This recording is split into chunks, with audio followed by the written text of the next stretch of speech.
নমস্কাৰ ছাত্ৰ-ছাত্ৰীসকল ই কক্সাৰ পাঠলৈ মই পল্লৱী তোমালোকক সকলোকে স্বাগতম জনাইছো আজি আমি আলোচনা কৰিবলৈ লৈছো অষ্টম শ্ৰেণীৰ বিজ্ঞানৰ পাঠ প্ৰাণীৰ প্ৰজনন এই পাঠটো ইতিমধ্যে তোমালোকৰ লগত মই ইয়াৰ আগৰ ভিডিঅ'বোৰত আলোচনা কৰিছোৱে আজি আমি আলোচনা কৰিবলৈ লৈছো এই পাঠটোত থকা অনুশীলনীৰ প্ৰশ্ন উত্তৰবোৰ গতিকে আহাচোন আমি আলোচনা কৰো আজি আমি আলোচনা কৰিবলৈ লৈছো জীৱৰ প্ৰজননৰ গুৰুত্ব ব্যাখ্যা কৰা জীৱৰ প্ৰজননৰ কিয় প্ৰয়োজন হয় তাৰ গুৰুত্বটো কি আমি চাও হা প্ৰজনন হৈছে এক জৈৱিক প্ৰক্ৰিয়া যাৰ দ্বাৰা জীৱই নিজৰ সদৃশ সন্তান উৎপন্ন কৰে মানে একে ধৰণৰ সন্তান আমি উৎপন্ন কৰো জীৱিত জীৱবোৰে নিজৰ সংখ্যা বজাই ৰাখিবলৈ আৰু নিজৰ প্ৰজাতি অবিৰতভাৱে বংশবৃদ্ধি কৰে আৰু এইদৰে প্ৰজননে একে ধৰণৰ ব্যক্তিৰ ধাৰাবাহিকতা কি কৰে নিশ্চিত কৰে অৰ্থাৎ মানুহৰ পৰা মানুহ গৰুৰ পৰা গৰু ছাগলীৰ পৰা ছাগলী এজোপা উদ্ভিদ আম গছৰ পৰা আকৌ এজোপা আম গছ এই প্ৰক্ৰিয়াটো যে এই ধাৰাটো বজাই ৰাখিবৰ কাৰণে আচলতে জীৱৰ প্ৰজনন হয় আৰু প্ৰজননৰ গুৰুত্বটো সেইটোৱে দ্বিতীয়তে আহিছো মানুহৰ নিষেচন প্ৰক্ৰিয়াটো বৰ্ণনা কৰা নিষেচন প্ৰথমতে বুজি লোৱা নিষেচন মানে কি যেতিয়া এটা পুৰুষৰ পৰা এটা যেতিয়া জননকোষ আৰু স্ত্ৰী জননকোষ এটা মিলন হ'ব মিলন হৈ যেতিয়া নতুন এটা যোজনকোষৰ সৃষ্টি হ'ব এই প্ৰক্ৰিয়াটোক নিষেচন বুলি কোৱা হয় আমি আলোচনা কৰো আহা নিষেচনৰ সময়ত পুৰুষৰ কি হয় শুক্ৰাণু পুৰুষৰ শুক্ৰাণু আৰু মহিলাৰ ডিম্বাণু সংযোজনটো জড়িত হৈ থাকে পুৰুষৰ প্ৰজনন অংগ অৰ্থাৎ লিংগৰ পৰা শুক্ৰাণু নিৰ্গত হয় আৰু ইয়াৰ পিছত এই শুক্ৰাণুবোৰ যোনিৰ যোগেদি নাৰীৰ শৰীৰত প্ৰৱেশ কৰে তাৰ পিছত ইহঁতে ফেলিপিয়ান টিউব বুলি যেটো কওঁ আমি ডিম্ববাহী নলী বুলিও কোৱা হয় ফেলিপিয়ান টিউবৰ মাজেৰে যাত্ৰা কৰে যাতে ইহঁতে ডিম্বাণুক লগ পায় আৰু সেই নিষেচন প্ৰক্ৰিয়াটো ফেলিপিয়ান টিউবতে অৰ্থাৎ ডিম্ববাহী নলী যিডাল থাকে তাতে সংঘটিত হয় এই শুক্ৰাণুবোৰ এইদৰে আহি পেলাই ডিম্বাণুটোত আহি যায় আৰু যেতিয়া শুক্ৰাণু আৰু ডিম্বাণুৰ মিলন হয় কোষকেন্দ্ৰৰ মিলন হয় সেই প্ৰক্ৰিয়াটোক নিষেচন বুলি কোৱা হয় নিষেচনৰ সময়ত শুক্ৰাণুৰ হেপ্লয়েড নিউক্লিয়াছ আৰু ডিম্বাণুৰ নিউক্লিয়াছ ইটোৱে সিটোৰ লগত সংযুক্ত হয় এটা যোজন কোষৰ সৃষ্টি কৰে অৰ্থাৎ শুক্ৰাণুটো যেতিয়া নিষেচন হয় তেতিয়া কি হয় শুক্ৰাণুটো আচলতে দুটা অংশ থাকে ইয়াৰ মূৰ অংশটো ডিম্বাণুলৈ সোমাই যায় আৰু নেজডাল খৰি পৰে আৰু ডিম্বাণুত থকা যেটো নিউক্লিয়াছ আৰু শুক্ৰাণুৰ যেটো মূৰত থকা নিউক্লিয়াছ এই নিউক্লিয়াছ দুটাৰ কি হয় ইয়াতে কোষকেন্দ্ৰ দুটা মিলন হয় আৰু দুটা কোষকেন্দ্ৰ মিলি পেলাই কি হয় এটা যোজন কোষৰ সৃষ্টি হয় নিষেচনৰ সময়ত শুক্ৰাণুৰ হেপ্লয়েড নিউক্লিয়াছ আৰু ডিম্বাণুৰ নিউক্লিয়াছ ইটোৱে সিটোৰ লগত সংযুক্ত হয় এটা যোজন কোষৰ সৃষ্টি কৰে এই জাইগোট বিভাজিত হয় এটা ভ্ৰূণ গঠন কৰে অৰ্থাৎ এই যে যোজন কোষটো যে হয় তাৰ পৰা বিভাজিত হয় এটাৰ পৰা দুটাৰ পৰা তিনি চাৰিটাৰ পৰা আঠটা এনেকে বিভাজিত হৈ ভ্ৰূণ এটা গঠন কৰে আৰু এই ভ্ৰূণটোৱে শেষত এটা প্ৰাণীৰ আকাৰ লয় নহয় জানো বাৰু আগবাঢ়িছো উপযুক্ত উত্তৰটো বাছি উলিওৱা অন্তঃ নিষেচন ঘটে অন্তঃ মানে ভিতৰত গতিকে অন্তঃ নিষেচনটো ক'ত হয় স্ত্ৰী দেহত হয় দ্বিতীয়টোলৈ গৈছো উপযুক্ত উত্তৰটো বাছি উলিওৱা লালুকি এটা পূৰ্ণাংগ ভেকুলীলৈ বিকশিত হোৱা প্ৰক্ৰিয়াটো কি বুলি কোৱা হয় ৰূপান্তৰ বুলি কোৱা হয় উপযুক্ত উত্তৰটো বাছি উলিওৱা এটা যোজন কোষত কোষকেন্দ্ৰৰ সংখ্যা যোজন কোষত কোষকেন্দ্ৰৰ সংখ্যা কেইটা হ'ব যোজন কোষ মানে দুটা কোষকেন্দ্ৰ লগ হৈ যায় লগ হয় কিন্তু আকৌ এটাই হৈ যায় কাৰণ যোজন কোষ যেতিয়া এটা কোষকেন্দ্ৰ দুটা থাকে কিন্তু পিছত আকৌ লগ হৈ পেলাই এটা হৈ যায় নিম্নলিখিত উত্তৰবোৰ শুদ্ধ হলে সু আৰু অশুদ্ধ হলে অ লিখিবা ডিম্বজ প্ৰাণী পোৱালি জগায় ডিম্বজ প্ৰাণীয়ে পোৱালি নজগায় ডিম্বজ প্ৰাণীৰ পৰা কণী ফুটি পোৱালি হয় জৰায়ুজ প্ৰাণীয়ে পোৱালি জগায় গতিকে এইটো অশুদ্ধ প্ৰতিটো শুক্ৰাণু এককোষীয় হয় প্ৰতিটো শুক্ৰাণু কি হয় শুদ্ধ এককোষীয় হয় ভেকুলীৰ বহিঃনিষেচন হয় এইটো শুদ্ধ ভেকুলীৰ বহিঃনিষেচন হয় এটা জননকোষৰ পৰা এজন নতুন মানুহৰ সৃষ্টি হয় এটা জননকোষৰ পৰা কি হয় আমাৰ লাহে লাহে বৃদ্ধি হৈ যায় এটাৰ পৰা দুটাৰ পৰা চাৰিটা আৰু এনেকৈ ভ্ৰূণৰ সৃষ্টি হয় আৰু ভ্ৰূণৰ পৰা এজন নতুন মানুহৰ সৃষ্টি হ'ব পাৰে শুদ্ধ নিষেচনৰ পিছৰ পৰা এটা কণী এক কোষযুক্ত হয় নিষেচনৰ পিছতে কণীটো কি হৈ যায় এককোষযুক্ত হয় হয় এমিবাই মুকুলনৰ দ্বাৰা বংশবৃদ্ধি কৰে এমিবাই মুকুলনৰ দ্বাৰা কৰে নে মুকুলনৰ দ্বাৰা হাইড্ৰাই কৰে এমিবাৰ দ্বৈত বিভাজন হয় গতিকে এটো কি হ'ব অশুদ্ধ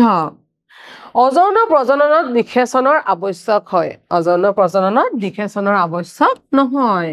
মানে এটো অশুদ্ধ দ্বৈত বিভাজন এটি অযৌন প্ৰজনন পদ্ধতি এটো শুদ্ধ নিষেচনৰ ফলত এটি যোজন কোষৰ গঠন হয় এটো শুদ্ধ এটা ভ্ৰূণ এটা একক কোষেৰে গঠিত এটা ভ্ৰূণ এটা একক কোষেৰে গঠিত নহয় প্ৰথমতে যেতিয়া নিষেচন হয় হোৱাৰ পিছত এটা যোজন কোষ হয় যোজন কোষবোৰ যেতিয়া বৃদ্ধি হয় তেতিয়াহে ভ্ৰূণৰ সৃষ্টি হয় গতিকে ভ্ৰূণটো বহুকোষী হৈ যায় আগবাঢ়িছে পিছলে এটা যোজন কোষ আৰু এটা গৰ্ভভ্ৰূণৰ মাজৰ পাৰ্থক্য উল্লেখ কৰা আমি আলোচনা কৰো আহা শুক্ৰাণু আৰু কণী ডিম্বাণু নিউক্লিয়াছৰ সংযোজনৰ ফলত যোজন কোষৰ গঠন হয় ভ্ৰূণ হৈছে ভ্ৰূণৰ সেই পৰ্যায় যেটো মানুহৰ সৈতে প্ৰায় মিল খায় মানে বৃদ্ধি হৈ হৈ গৈ থাকে এই পৰ্যায়টো নিষেচন প্ৰক্ৰিয়াৰ পিছত হয় কোষ বিভাজন আৰু কোষ শ্ৰম বিভাজনৰ প্ৰক্ৰিয়াৰ পিছতহে ভ্ৰূণৰ অৱস্থা আমি পাওঁ আৰু আহিছে অযৌন প্ৰজননৰ সংজ্ঞা দিয়া প্ৰাণীৰ অযৌন প্ৰজননৰ দুটা পদ্ধতি বৰ্ণনা কৰা আমি আলোচনা কৰো আহা অযৌন প্ৰজনন হৈছে এনে প্ৰজননৰ ধৰণ য'ত পুৰুষ ইয়াতে অকমান চাব লাগিব য'ত পুৰুষ আৰু মাইকী গেমেটৰ সংযোজত জড়িত নহয় ইয়াতে কি হয় পুৰুষ কোষ যেটো থাকে আৰু যেটো স্ত্ৰী কোষ থাকে সংযোজন হৈ পেলাই যি ধৰণে নিষেচন প্ৰক্ৰিয়া থাকে তেনেকে কিন্তু অযৌন প্ৰজনন নহয় ইয়াৰ বাবে মাত্ৰ এজন পিতৃ বা মাতৃৰহে প্ৰয়োজন হয় আৰু উৎপাদিত সন্তানবোৰ পিতৃ মাতৃৰ সঠিক প্ৰতিলিপিয়ে হয় জীবজন্তুৰ অযৌন প্ৰজননৰ দুটা পদ্ধতি হ'ল প্ৰথমটো হ'ল দ্বৈত বিভাজন ই এক প্ৰকাৰৰ অযৌন প্ৰজনন য'ত এটা কোষ দুটা অৰ্ধেকত বিভক্ত হয় মানে এটা কোষ ভাঙি পেলাই আধা আধা হৈ যায় উদাহৰণ স্বৰূপে ব্যাক্টেৰিয়া আৰু এমিবাত কোষৰ বিভাজন যিকোনো সমতলত হ'ব পাৰে ইয়াৰ লগত ইয়াৰ নিউক্লিয়াছৰ দুটা নিউক্লিয়াছত বিভক্ত হয় আৰু তাৰ পিছত ইয়াৰ শৰীৰটো দুটা অৰ্ধেক অৰ্থাৎ দুটা আধা অংশত বিভক্ত হৈ যায় শৰীৰৰ প্ৰতিটো অৰ্ধেকতে এটা নিউক্লিয়াছ লাভ কৰে প্ৰতিটো অংশতে কি কৰে হেকত এটা নিউক্লিয়াছ লাভ কৰে চিত্ৰটো চালে গম পাবা এইটো এটা এমিবাৰ চিত্ৰ যেতিয়া এটা পূৰ্ণবয়স্ক এমিবা হয় এমিবাটো যেতিয়া বিভাজনৰ সময় হয় কি হয় ই অকমান দীঘলীয়া হৈ যায় আৰু কোষ কেন্দ্ৰটো মন কৰা কোষ কেন্দ্ৰটো বিভাজনৰ সময়ত এনেকে দীঘলীয়া হয় মাজৰ অংশটো চিচা মিহি হৈ যায় তাৰ পিছত কি হয় লাহে লাহে লাহে লাহে এই মাজৰ অংশটো এনেকুৱা মিহি হৈ যায় আৰু কোষ কেন্দ্ৰটো দুটা অংশত বিভক্ত হৈ যায় আৰু শেষত দুটা অৰ্ধেক এমিবাৰ সৃষ্টি হয় দেখিছানে এটো কয় দ্বৈত বিভাজন মানে এটাৰ পৰা দুটা এমিবা সৃষ্টি হয় আৰু এটা আছে আমাৰ হাইড্ৰাৰ মুকুলন হাইড্ৰাৰ দেহৰ পৰা উখহি উঠা অংশৰ পৰা নতুন জীৱ গঠন হয় যাক পিতৃ-মাতৃৰ শৰীৰৰ গঠন হোৱা কলি বুলিও জনা যায় এই প্ৰজনন পদ্ধতি সাধাৰণতে হাইড্ৰাত দেখা যায় এটো অকল হাইড্ৰাতে দেখা যায় মুকুলনটো আমি সাধাৰণতে দেখা পাওঁ এই কোষবোৰ এটা নিৰ্দিষ্ট স্থানত দ্ৰুত গতিত বিভাজিত হয় যাক আমি কি বুলি কওঁ মুকুলন বুলি কওঁ আসলতে এই যে উখহি উঠা অংশটো এটা মুকুলৰ দৰে হয় আৰু এই গোটেই প্ৰক্ৰিয়াটো মুকুলন কয় এই মুকুলনটো যেতিয়া যথেষ্ট পৰিপক্ক হয় তেতিয়া ইহতে পিতৃ-মাতৃৰ শৰীৰৰ পৰা বিচ্ছিন্ন হৈ যায় ইয়াতে আমি দেখা পাইছো এই ধৰণে এটা সৰু উখহি উঠা অংশ আহিছে আৰু এটা সময়ত কি হয় এটো যেতিয়া ডাঙৰ হৈ যায় এতিয়া এই মুকুলনটো একেবাৰে মাতৃৰ শৰীৰৰ দৰে একেই হৈছে পিতৃ বা মাতৃৰ শৰীৰৰ দৰে একেই হয় নহয় জানো আৰু পূৰ্ণপ্ৰাপ্ত হোৱাৰ পিছত এটো লাহেকৈ সৰি পৰি যায় আৰু এটা নিজে এটা জীৱ হৈ যায় স্ত্ৰী প্ৰজনন অংগৰ কোনটো অংশত ভ্ৰূণটো লাগি ধৰে ভ্ৰূণটো ক'ত লাগি ধৰে আমাৰ জৰায়ুৰ বেৰত সোমাই পৰে ভ্ৰূণটো জৰায়ুৰ লগত সংলগ্ন হৈ থকা সময়ত ক্ৰমান্বয়ে শৰীৰৰ বিভিন্ন অংশ যেনে হাত ভৰি মূৰ চকু ইত্যাদি বিকশিত হয় আৰু এতিয়া এই ভ্ৰূণটো লাহে লাহে লাহে লাহে মানুহৰ আকৃতি লয় মানুহ বা অন্য জীৱ যি ধৰণৰ হয় সেই জীৱটোৰ আকৃতি লবলৈ আৰম্ভ কৰে ৰূপান্তৰ কি উদাহৰণ দিয়া ৰূপান্তৰ হৈছে পলু এটাক প্ৰাপ্তবয়স্কলৈ ৰূপান্তৰিত কৰাৰ এক জৈৱিক প্ৰক্ৰিয়া ইয়াৰ লগত তুলনামূলকভাৱে দেহৰ গঠনৰ পৰিৱৰ্তনো জড়িত হৈ থাকে বেং আৰু পোক পৰুৱা হৈছে ৰূপান্তৰ দেখুৱাই দিয়া জীৱৰ উদাহৰণ এটা ভেকুলীৰ জীৱন চক্ৰটো যদি আমি চাওঁ ভেকুলীৰ জীৱন চক্ৰত আমি কি পৰ্যায় পাওঁ প্ৰথম পাওঁ আমি কণী বা ডিম্ব তাৰ পিছত পাওঁ আমি প্ৰাৰম্ভিক লালুকি তাৰ পিছত পাওঁ আমি শেহতীয়া লালুকি তাৰ পিছত আমি প্ৰাপ্তবয়স্ক এটা ভেকুলী পাওঁ গতিকে এইটো হল ৰূপান্তৰ আৰু অকমান চিত্ৰটো চালে আমি গম পাওঁ ভেকুলীৰ জীৱন চক্ৰ প্ৰথমতে থাকে কণী কণীবোৰৰ পৰা প্ৰাৰম্ভিক লালুকি আকৃতিটো অকমান মন কৰিবা আকৃতিটো এনেকুৱা হয় তাৰ পিছত আহে শেহতীয়া লালুকি আৰু একেবাৰে শেষত আমি কি পাওঁ ভেকুলীটো পাওঁ আৰু এই গোটেই প্ৰক্ৰিয়াটো কি বুলি কোৱা হয় ৰূপান্তৰ বুলি কোৱা হয় এটা ভেকুলীৰ জীৱন চক্ৰ কণীৰ পৰা ওলোৱা টেটপল অৰ্থাৎ লালুকিটো গিল ঠেং আৰু সৰু সৰু বৃত্তাকাৰ মুখ থাকে পানীত মুক্তভাৱে সাঁতুৰিব পাৰে এই সৰু সৰু লালুকিবোৰে লালুকিবোৰ লাহে লাহে টেটপল বুলি কোৱা হয় যাক টেটপলটো বাঢ়ি যায় আৰু ইয়াৰ গঠন হঠাৎ পৰিৱৰ্তন ঘটে আৰু এটা পূৰ্ণবয়স্ক বেং অৰ্থাৎ ভেকুলীলৈ পৰিণত হয় টেটপলৰ ৰূপান্তৰ আৰম্ভ হয় অংগ প্ৰত্যংগৰ বিকাশ আৰু হাওফাওৰ বিকাশ হয় এতিয়া আহিলো আমি অন্তঃনিষেচন আৰু বহিঃনিষেচনৰ মাজত পাৰ্থক্য অকমান নামটোৱে শুনিলে গম পাবা অন্তঃনিষেচন মানে ইয়াৰ লগত নাৰীৰ শৰীৰৰ ভিতৰত মতা আৰু মাইকী গেমেটৰ সংযোজন হয় বা জড়িত হৈ থাকে অৰ্থাৎ যেটো নিষেচন হয় নিষেচনটো কি হয় স্ত্ৰী দেহৰ ভিতৰত হয় বহিঃনিষেচনটো কি হয় ইয়াৰ লগত নাৰীৰ শৰীৰৰ বাহিৰত মতা আৰু মাইকী গেমেটৰ সংযোজন জড়িত হৈ থাকে অৰ্থাৎ কি হয় নিষেচনটো যে হয় পুৰুষৰ কোষটো আৰু স্ত্ৰীৰ কোষটো এটো কিন্তু স্ত্ৰী দেহৰ বাহিৰত হয় বহিঃনিষেচনত আৰু অন্তঃনিষেচনত কি হয় স্ত্ৰী দেহৰ ভিতৰত হয় সন্তান জীয়াই থকাৰ সম্ভাৱনা বেছি সেই কম সংখ্যক কণী উৎপন্ন কৰা হয় কিন্তু সন্তান জীয়াই থকাৰ সম্ভাৱনা কম যেহেতু স্ত্ৰী দেহৰ বাহিৰত হয় আৰু সেই ইয়াত কি হয় বৃহৎ সংখ্যক কণী উৎপন্ন হয় উদাহৰণস্বৰূপে আমি ক'ব পাৰো মাছৰ ক্ষেত্ৰত কি হয় বৃহৎ সংখ্যক কণী পাৰে নহয় জানো আৰু মাছৰ কি হয় এই নিষেচন প্ৰক্ৰিয়াটো যেতিয়া স্ত্ৰী দেহৰ বাহিৰত হয় ভেকুলীৰ বৃহৎ সংখ্যক কণী পাৰে আৰু ভেকুলীৰ নিষেচনটো স্ত্ৰী দেহৰ বাহিৰত হয়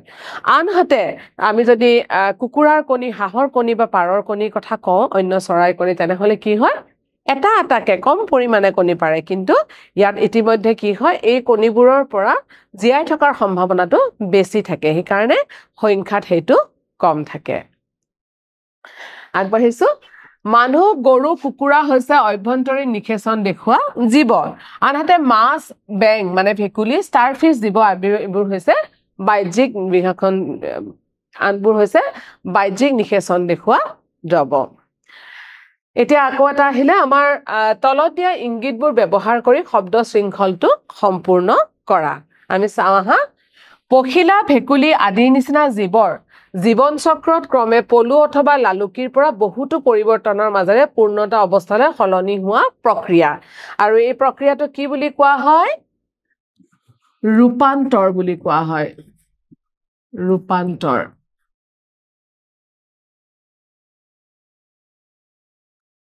আহিছো আমি 2 নম্বৰটোলে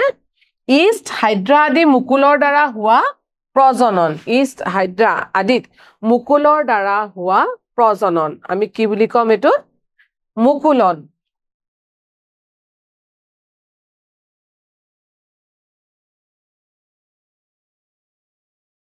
এটো হ'ব মুকুলন 3 নম্বৰলে আহিছো এবিধ জৰায়ুজ প্ৰাণী কি হ'ব কুকুৰ আমাৰ হৈয়ে গ'ল নহয় জানো ঠিক আছে বাৰু 4টোলে গৈছো পোৱালি জগুৱা প্ৰাণী আমি 5টো চাই লৈছো পোৱালি জগুৱা প্ৰাণী বিলাকক আমি কি বুলি কওঁ আমি কওঁ জৰায়ুজ